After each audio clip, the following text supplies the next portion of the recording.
Okay, good morning to all. તો આજના લેક્ચરમાં સ્ટાર્ટ કરીએ, બરાબર. તો આજનો ટોપિક છે ઇન્સ્ટ્રુમેન્ટ્સ ઇન્ડેક્સ સીટ, બરાબર. તો આના વિશે ડિટેલમાં સ્ટડી કરીએ. Instrument index seat.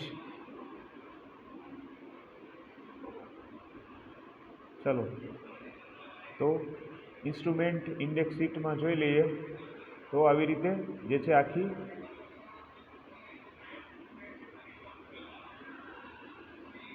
સીટ આપેલી છે. રેડી? તો એમાં સૌથી પહેલા સિરિયલ નંબર આપી દેવાના, પછી જે છે ટેગ નંબર, પછી જે કાંઈ સર્વિસ આપતી હોય એ, પછી ઇન્સ્ટ્રુમેન્ટ કયા ટાઈપના છે એ કોલમ, પછી એનો સેટ પોઈન્ટ, પછી કેટલી ક્વોન્ટિટીમાં એના યુનિટ, બરાબર, કયો યુનિટ છે, બરાબર. પછી એની જે છે સિગ્નલ ટાઈપ, તો એની રેન્જ, પછી એના જે પોઈન્ટ્સ, અને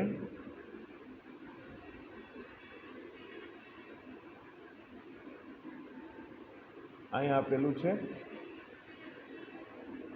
જે છે માઉન્ટિંગ, બરાબર છે. તો આટલા પોઈન્ટ્સ જે છે ઇન્સ્ટ્રુમેન્ટ ઇન્ડેક્સ શીટમાં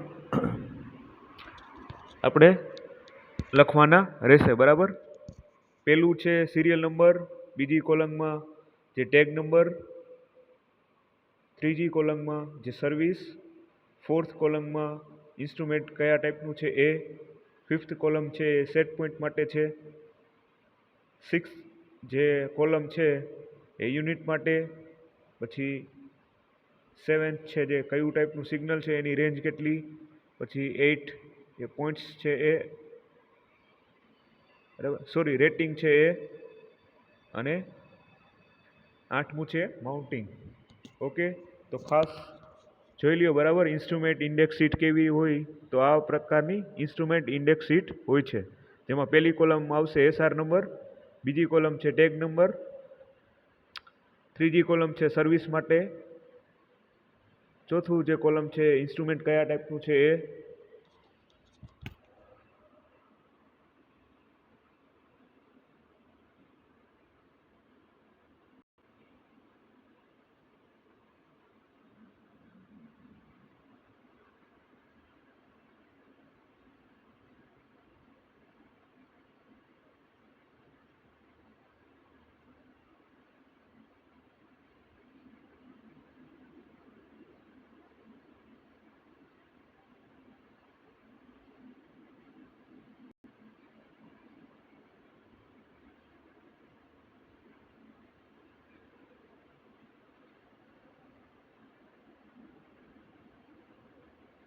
ઓકે.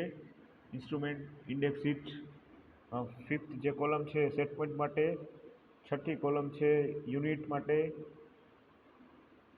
સાતમી કોલમ છે સિગ્નલ કયા ટાઈપનું છે, આઠમું એનું રેટિંગ, અને 10મું એની માઉન્ટિંગ. ઓકે, તો ડિટેલમાં સ્ટડી કરીએ, બરાબર છે. ફર્સ્ટ એમાં પોઈન્ટ જોઈએ તો જે ઇન્સ્ટ્રુમેન્ટેશન ઇન્ડેક્સ શીટ છે એ જોબ માટે જરૂરી બધી જે ઇન્સ્ટ્રુમેન્ટ છે એની સમરી પ્રોવાઈડ કરે છે, બરાબર. જે ઇન્સ્ટ્રુમેન્ટેશન આખી શીટ હોય એ જે કાંઈ જોબ વર્ક કરવું હોય એના માટેની જે જરૂરી ઇન્સ્ટ્રુમેન્ટ જે એમાં વપરાતા હોય તો એની આખી સમરી પ્રોવાઈડ કરે છે. Ready? Clear? Instrument index sheet શું કરે? તો ઇન્સ્ટ્રુમેન્ટેશન ઇન્ડેક્સ શીટ છે એ જોબ વર્ક હોય એના માટે જરૂરી બધા જે ઇન્સ્ટ્રુમેન્ટ એમાં ઉપયોગમાં લેવામાં આવતા હોય એની સમરી પ્રોવાઈડ કરે છે. ઓકે, એમાં જ આપણે નેક્સ્ટ પોઈન્ટ જોઈએ. અને જે એમાં લૂપ આપેલા હોય દરેક લૂપને આઈડેન્ટિફાઈ કરવામાં આવે છે. જે લૂપ આપેલી હોય એમાં જે ઇન્સ્ટ્રુમેન્ટ હોય એને આઈડેન્ટિફાઈ કરવામાં આવે છે. અને લિસ્ટ છે એ જોબ સ્ટાર્ટ જે થવાની સાથે, બરાબર, અને સ્પેસિફિકેશન પણ આપેલું હોય છે. રેડી?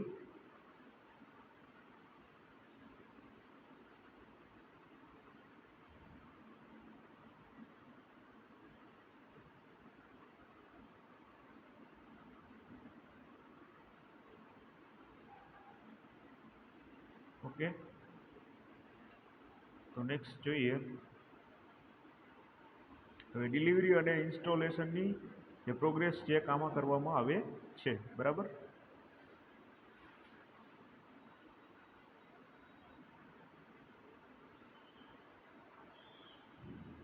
ઓકે, હવે જેમ નવી આઇટમને એડ કરવામાં આવે છે તેમ જૂની આઇટમને આમાં કાઢી નાખવામાં આવતી નથી. એની પ્રોસેસના ઇક્વિપમેન્ટ એને મેનેજ રેકોર્ડ કરવામાં આવે છે.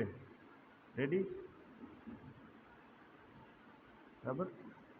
જેમ આઇટમને એડ કરવામાં આવે છે તેમ જૂની આઇટમને કાઢી નાખવામાં આવતી નથી, અને જે પ્રોસેસ હોય એના ઇક્વિપમેન્ટને ચેન્જ કરવામાં આવે છે અને એને રેકોર્ડ આપણે રાખવામાં આવે છે. નેક્સ્ટ પોઈન્ટ એમાં ને એમાં જોઈએ તો ઇન્ફોર્મેશન કમ્પ્લીટ ન હોય પણ જે જોબ લિસ્ટ હોય એની શરૂઆત કરવામાં આવે છે, અને પ્રોજેક્ટ જે એન્જિનિયર હોય એને જોબ લગતા જે અન્ય લોકો હોય એને જે જોબની રિક્વાયરમેન્ટ હોય એને ધ્યાનમાં લઈ શકે, બરાબર. તો ઇન્ફોર્મેશન કમ્પ્લીટ ન હોય પણ તો પણ જે પ્રોજેક્ટ એન્જિનિયર હોય એ આખું જે જોબ વર્ક હોય એને લગતા માહિતી છે અન્ય લોકોને એની જે રિક્વાયરમેન્ટ હોય એ ધ્યાનમાં લઈ શકે, બરાબર. પછી ઇન્સ્ટ્રુમેન્ટ ઇન્ડેક્સ શીટ છે એ રિક્વાયર્ડ આઇટમ ઇન્ડેક્સ તરીકે સ્ટ્રિક્ટલી સર્વિસ આપે છે, બરાબર. તો ઇન્સ્ટ્રુમેન્ટેશન આ ઇન્ડેક્સ શીટ હોય એ જે કાંઈ પણ રિક્વાયરમેન્ટ હોય પ્રોસેસ પ્લાન્ટમાં કે જોબ વર્ક માટે, તો એની આ શીટને પણ એક્સપાન્ડ કરી શકાય અને એમાં લાઇન અને વેસલની સર્વિસ સંકળાયેલી હોય છે. રેડી, તો આ થઈ ગયું આપણું ઇન્સ્ટ્રુમેન્ટ ઇન્ડેક્સ શીટ, કે જેમાં તમારે ફર્સ્ટ સિરિયલ નંબર આપવાના, બીજું ટેગ નંબર, ત્રીજું સર્વિસ, ચોથું ઇન્સ્ટ્રુમેન્ટ ટાઈપ, પાંચમું સેટ પોઈન્ટ અને યુનિટ અને સિગ્નલ કયા ટાઈપનું છે એ, અને રેટિંગ અને માઉન્ટિંગ. તો આ થઈ ગયું ઇન્સ્ટ્રુમેન્ટ ઇન્ડેક્સ શીટ, બરાબર. આ રીતે ડ્રો કરી નાખવાનું અને જે આપણે પોઈન્ટ ડિસ્કસ કર્યા એ લખી નાખવાના. રેડી,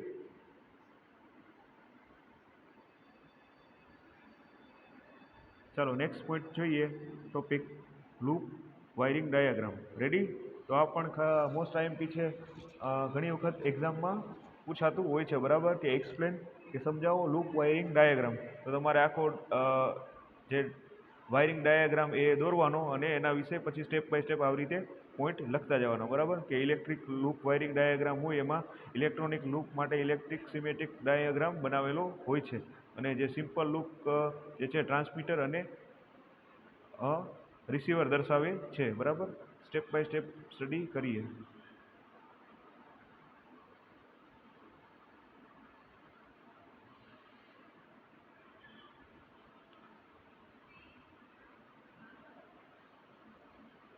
રેડી, એનો ડાયાગ્રામ આપણે જોઈ લઈએ,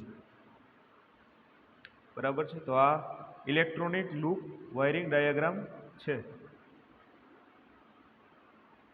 બરાબર છે. ઇલેક્ટ્રોનિક લૂપ વાયરિંગ ડાયાગ્રામ આપેલો છે, બરાબર. તો એમાં જે છે પેલું ફિલ્ડ આપેલું છે, પછી ફિલ્ડ જંકશન,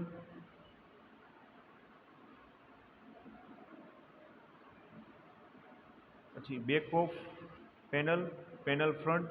તો આ રીતે ઇલેક્ટ્રોનિક લૂપ વાયરિંગ ડાયાગ્રામ આખો તમારે ડ્રો કરવાનો, જેમાં પેલું ફિલ્ડ છે એ ડ્રો કરવાનું, પછી ફિલ્ડ જંકશન, પછી બેક ઓફ પેનલ અને પેનલ ફ્રન્ટ. અહીંયા વાલ્વને બધું આપેલું છે. રેડી, તો ખાસ જે છે electronic loop wiring diagram draw કરવાનો રહેશે, અને ન્યુમેટિક લૂપ વાયરિંગ ડાયાગ્રામ પણ સાથે ડ્રો કરવાનો રહેશે, બરાબર. તો સૌથી પહેલાં તો આ બે જે ડાયાગ્રામ આપેલા છે એ ડ્રો કરી નાખવાના, અને એના વિશે સ્ટેપ બાય સ્ટેપ લખતું જવાનું, બરાબર. તો જોઈએ પોઈન્ટ એમાં.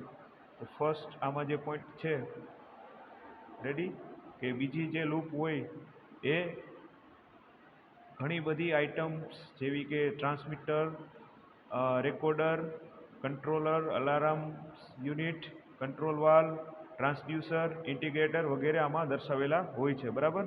જે બીજી લૂપ છે એમાં. રેડી, બરાબર.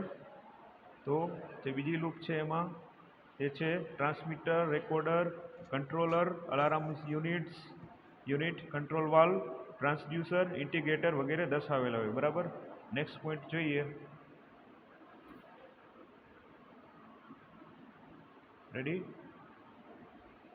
તો જે લૂપ વાયરિંગ ડાયાગ્રામ છે, બરાબર, એ દરેક ઇન્સ્ટ્રુમેન્ટનું જે છે આઈડેન્ટિફિકેશન નંબર અને જે ઇન્ટરકનેક્ટિંગ વાયરનું ટર્મિનેશન દર્શાવેલ હોય છે, બરાબર. અને આમાં જે કેબલનું રેટિંગ, વાયરની સાઇઝ, પછી ટર્મિનલ પોઈન્ટ્સ વગેરે દર્શાવેલા હોય. અને આ જે વાયરિંગ ઇન્ફોર્મેશન હોય એ પેનલ ફેબ્રિકેટરને ઉપયોગી હોય છે. અને આ પ્રકારનું જે લૂપ વાયરિંગ ડાયાગ્રામ છે, ઓકે, આ જે લૂપ વાયરિંગ ડાયાગ્રામ છે એ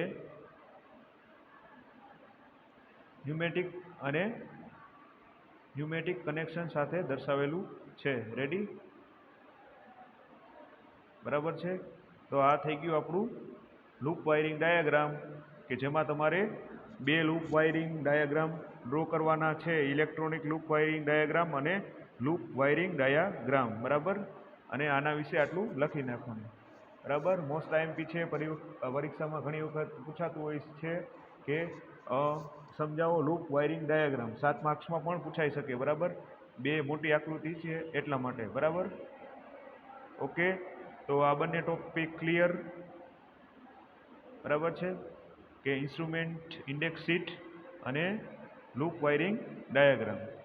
ઓકે, તો આજના લેક્ચરમાં આ બે ટોપિક રાખીએ.